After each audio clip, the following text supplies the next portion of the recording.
Hello दोस्तों, आज जो मैं आपको कहानी सुनाने जा रही हूँ ये कहानी है जादुई दो रास्ते की। तो चलिए दोस्तों देखते हैं जादुई दो रास्ते की कहानी। बहुत समय पहले सपनापुर नाम का एक गांव हुआ करता था। उस गांव के पास एक जादुई जंगल था। उस जंगल में जाने वाला कभी लौटकर वापस नहीं आता था। इस डर से कोई भी गांव वाला उस जंगल में जाने की हिम्मत नहीं करता था। फिर एक दिन चिंकी और पिंकी नाम की दो सहेलियां जादुई जंगल में घूमने चली जाती हैं। लेकिन जैसे ही वो दोनों जंगल की सीमा पर कदम रखती हैं कि तभी उन्हें अपने सामने दो रास्ते दिखाई देते हैं। यहाँ तो दो रास्ते हैं, अब हमें किस रास्ते पर जाना चाहिए? दोनों ये सब सोच ही रही थी कि तभी उनके सामने एक जादूगरनी प्रकट हो जाती है। मेरे जादुई जंगल में तुम दोनों का स्वागत है। तुम्हारे सामने दो जादुई रास्ते हैं, एक रास्ता अच्छाई का और दूसरा बुराई का।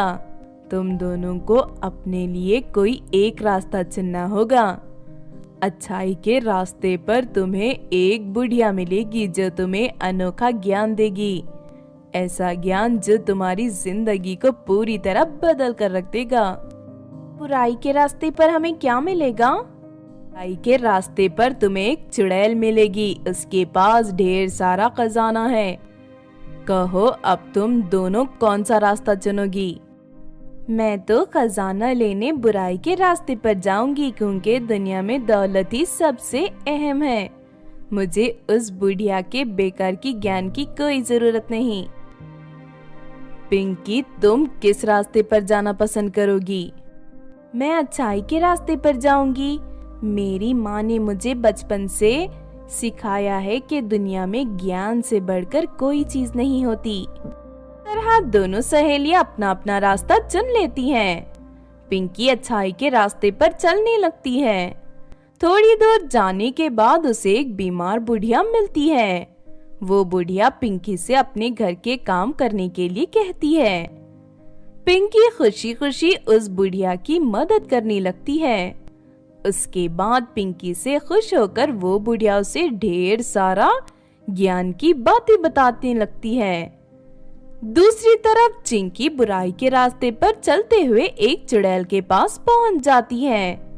वो चुड़ैल एक पैर से लंगड़ी थी और साथ ही उसकी एक आंख फूटी हुई थी। जानती हूँ तुम यहाँ खजाना लेने आई हो। देखो इस जमीन के नीचे ढेर सारा खजाना दफन है। तुम यहाँ खुदाई करके जितना चाहे उतना खजाना ले सकती हो, लेकिन उससे पहले तुम्हें इस एग्रीमेंट पर साइन करना होगा। चिंकी की मन में खजाना हासिल करने का भूत सवार था, इसीलिए वो बिना पढ़े उस कागज पर साइन करके जमीन में खुदाई करना शुरू कर देती है। लेकिन काफी देर खुदाई करने के बाद भी उसे कुछ नहीं मिलता।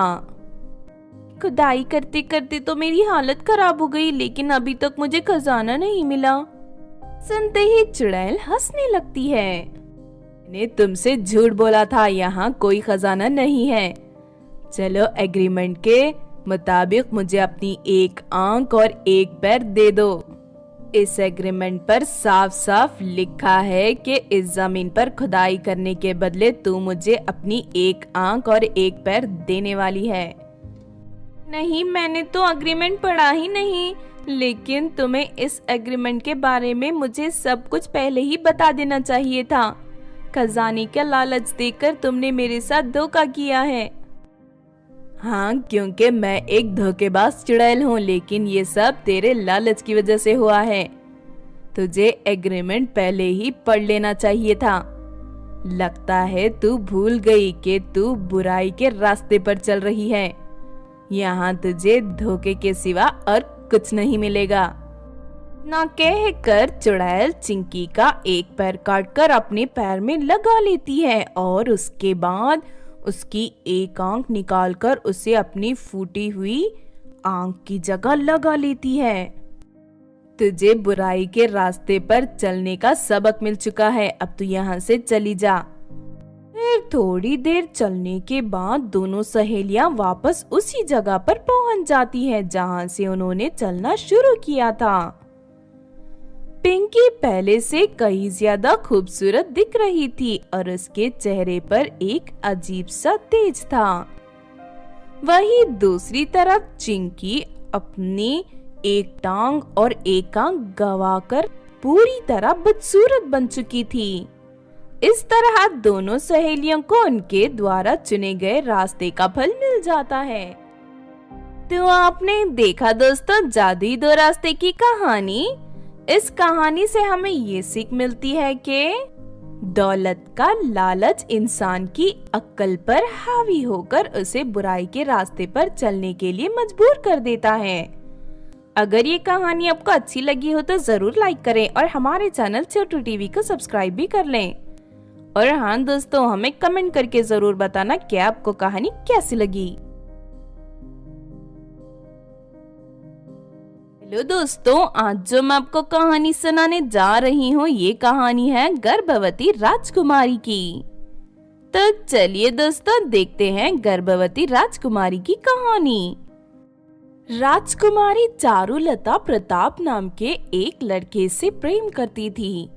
प्रताप एक गरीब किसान का बेटा था।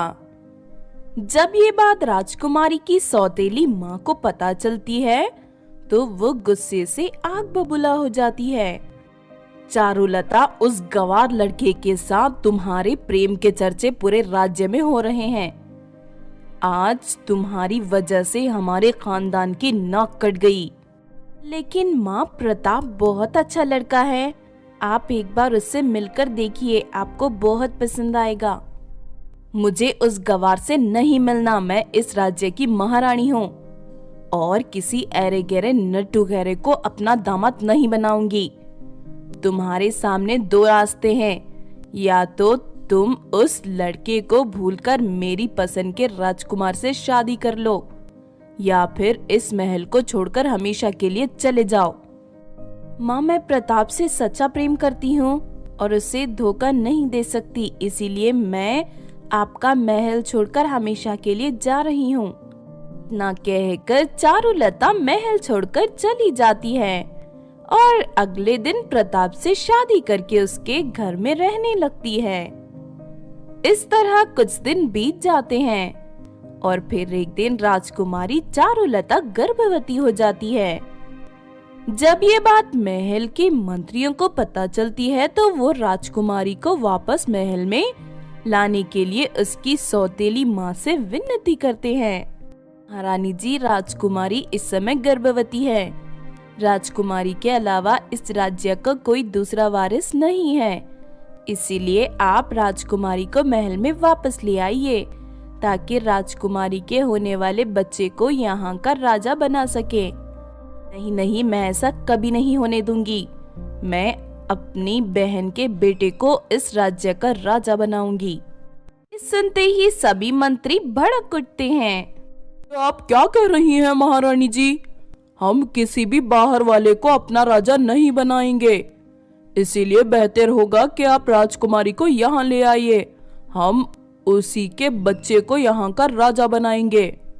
इस तरह सभी मंत्री मिलकर महारानी मीना पर दबाव बनाने लगते हैं। मुझे उस चारुलता का कुछ करना होगा, वरना ये यहाँ वापस आ जाएगी और उसके बच्चे को यहाँ का राजा बना दिया जाएगा। मैं किसी मामूली किसान के बच्चे को राजा नहीं बनने दूंगी। अगले दिन मीना राजकुमारी चारुलता से मिलने उसके घर पहुँच जाती है। मुझे माफ कर दे बेटी, तुम्हें महल से निकालकर मुझसे बहुत बड़ी भूल हो गई, इसीलिए आज मैं पश्चाताप करने यहाँ आई हूँ। अब मैं तुम्हें अपने साथ महल वापस ले जाऊंगी। सुनकर चारुलता खुश हो जाती है, लेकिन उससे पहले हम पास के जंगल में बने अपने कुल देवता के मंदिर जाकर उनका आशीर्वाद लेंगे। इसके बाद रानी राजकुमारी चारुलता को लेकर जंगल पहुंच जाती है। चलो सिपाहियों, अपनी तलवार से चारुलता का सर कलम कर दो ताकि इसके साथ इसका बच्चा भी मर जाए। माँ, आप मेरे साथ धोखा कर रही हैं। मेरे ऊपर ना सही कम से कम मेरे होने वाले बच्चे पर तो दया कीजिए। मैं किसी पर दया नहीं करती, मैं बहुत बुरी हूँ। तेरे बाप को भी मैंने जहर देकर मारा था और आज तुझे मारकर तेरे खानदान का नामो निशान मिटा दूंगी। उसके बाद मैं अपने बहन के बेटे को राजगद्दी पर बैठाकर राजा बनाऊंगी। तभी वहाँ सभी गांव वाले आ जाते हैं। अरे कमबख्त गांव वाले कहाँ से आ गए? मैंने इन्हें बुलाया है ताकि ये आपकी काली करतूतें अपनी आंखों से देख सके रानी जी। मुझे आपके इरादों पर पहले से ही शक हो गया था, लेकिन अब आप राजकुमारी का बाल भी बाका नहीं कर सकती। चलो सिपाहियों, इस चालबाज महारानी को बंदी बना लो। ये सुनते ही सिपाही रानी को पकड़कर रस्सियों से बांध देते हैं। उसके बाद राजकुमारी को वहां की महारानी घोषित करके मीना रानी को कारागार में डाल दिया जाता है। फिर कुछ दिनों बाद राजकुमारी एक सुंदर से बेटे को जन्म देती है। इस तरह राजकुमारी की जिंदगी खुशियों से भर जाती है और वो अपने पति के साथ हमेशा के लिए खुशी से रहने लगती है। तो आपने देखा दोस्तों गर्भवती राजकुमारी की कहानी। इस कहानी से हमें ये सीख मिलती है कि बुराई कभी अच्छाई से नहीं जीत सकती और साथ ही हमें इस बात का हमेशा याद रखना चाहिए कि अपने फायदे के लिए दूसरों का हक मारने वालों का अंजाम बहुत बुरा होता है। अगर ये कहानी आपको अच्छी लगी हो तो जरूर लाइक करें और हमारे चैनल छोटू टीवी को सब्सक्राइब भी कर लें। और हाँ दोस्तों, हमें कमेंट करके जरूर बताना कि आपको कहानी कैसी लगी।